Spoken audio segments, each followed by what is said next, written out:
بسم الله الرحمن الرحیم. آیا برای خودت سوال دادی که بایکوت چی است؟ یعنی معنای بایکوت چی است و از کجا پیدا شده؟ یعنی من برای ذهنت نزدیک میکنم که مثلا یه شخصی اگر بیاید و پدرت رو دشنام کرد، مادرت رو دشنام کرد، خواهرچت زند، دادرت زند، ولی کشتن اون طرف است. آیا تو حاضر هستی که از مغازه او چیزی خری؟ حاضر است که از مغازه او خرید و فروش کنی با او؟ البته جوابت نه هست. خب تاریخ پیدایش بایکوت رو میگم برای شما، برای اینکه دونیم که چقدر این چیز برای انسان ها مهم است از جهت اجتماعی، مثلا چقدر تاثیر دارد برای هر شخصی که بایکوت میشود. اصلا بایکوت این فامیلی یا شخصی به نام چارلز هست، چارلز بایکوت. این مرد در انگلستان بود و یه شخص زمیندار بود و زمین رو با اجاره میداد.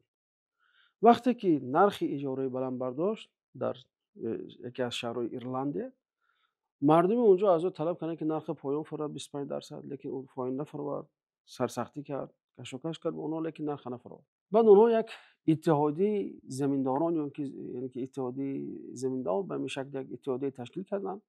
اونجا یه نفر برآمد و با اونها گفت برادر، دیده شد که همین چارلز بایکوت برای ما چقدر ظلم داره.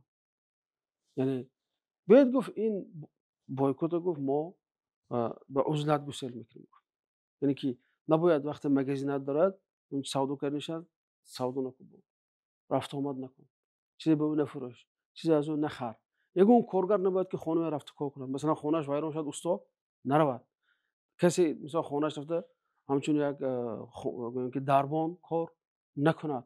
تا تو این قدر یعنی که این تاثیر رسوند که به مردم میگن که در نتیجه مردم خیلی با این یعنی که با همین چیز همبستگی خود نشون دادن و کسی با اون مردک رفت آمده کرد. تا حتی میگن که همون شخصی که پشته رو میبرد، پشته رو بردن بس کرد، اینکه تا حتی با اون نامه نمیومد از کجا. وقتی مگزین میرفت مگزینچی با چیز نمیفروخت. وقتی که زمین خودش یعنی که وقتی که محصولاتش گویم که برآمد، کسی رفت کمک نکرد برای اینکه بگیره. تا تو کارگرو به پولم میگفت کسی نمیرفت. یعنی که چیزی که برآمد در اون زمینش ماند، میوه‌ای که برآمد در اون درخت‌ها موندن، کسی به او همکاری نمیکرد. تو اینکه به عزلت تام گرفتار شد و به اصطلاح گویم که خیلی خسارت زیادی دید. تو در اون زمان یعنی که سال 1800 چند از 1880 در اون گزیت تایمز این مرد اینترویو می‌کرد، میگه که من به همین حالت گرفتار کردم این مرد. بعد میگن که در تاریخ پیدایش خودی کلمه بایکوت میگن که وقتی که همون ژورنالیست اومد با هم پاپ محله وقتی گپ زد در اطراف همین چیز، در اطراف چگونه آدما رو منبوذ میکنند، از جامعه پیش میکنند، یک مخاو میکنند به اصطلاح تاجیکی. اون پاپ گفت این کلمه منبوذ و این چیز این وقت استفاده میشود که یعنی که یک سلطه توانا یا نفر رو گویم که چی از مردم دور کنند و به درغه فرستاد و اینا و این منبوذ است. لیکن اینجا عکس است، گفت خلق یک نفر توانا رو به این روز گرفتار کرده است. اینو گفت بیاد نامش بایکوت میمونم. یعنی اولش تو شخصی که این استفاده بود یک چی است روحانی نصرانی است. با همین دیگه همین اصطلاح پنج شد و سال 888 میگن که اولین بار در کدام گزیته از گزیته‌های بریتانیا چاپ شد. به نتیجه متحده مردم سبب شد که همین یک زمینداری که مردم به اجاره میداد بالاش ظلم میکرد با پرگی چی شد از اونجا محروم شد تا میگن کوچ بس طرف با وطن خودش انگیله. یعنی ببینید امروز من نمیدونم چه خیلی توجیه میشند راحت مثلا پیپسی کولا میخوره، کوکاکولا میخوره، یا مثلا سنیکرز میخوره، مارس میخوره، تریکس میخوره، فلان بسم میخوره، در حالی که همه اینها امروز رژیم صهیونیستی رو دستگیری میکنن. هر یک تینی که تو میتی بر اونها تیر بشود میره، چون تینی تو میگیرد، فایده تو میگیرد و یک قسمی از اون رو برای چیز با سلاح تامین کردن همون رژیم صهیونیستی صرف میکنه. تو راضی هستی مگر ما در بدایت سوال داریم که یک نفر اگر پدرت دشنام کرد تو با یا عمر گپ نمیزنی، برادرت دشنام کرد گپ نمیزنی. لیکن اینجا برادر اسلامی، برادر دینی تو کشته ایستن، زنده به زنده سوزانده ایستن، دیروز دیدم نمورا. چگونه مثلا انسان مثلا دلش میشود که رو همین چیز رو خرد و خورد. بریم دوستی عزیز، این بسیار یک سلاح فعال است. سلاح بایکوت بسیار سلاح فعال است. چند شرکت های اونا اعلان چی کردن، یعنی اعلان افلاس کردن، اعلان مفلسی کردن که دیگر ما در فلان دولت ها چندین صدها دکان‌های خودشون رو محکم کرد.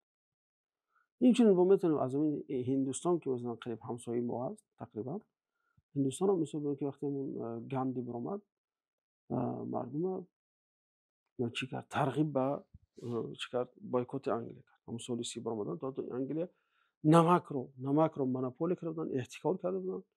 یگون هندی حق نداشت که نمک فروشد، نمک استخراج کند. اگر میفروخت خیلی با نلاگای بالاش که وزنی میگذاشتن با چهار. لیکن این برآمد گفت مردم بر طرف ساحلی همون بحری چی هند اونجا خواست که از اونجا از بحر نمک گیرن اور بردن محکم کنن اینو. لیکن این که فعالیت دوام یافت و اخیرا انگلیس مقصد مجبور شد که از این سیاست دست کشد.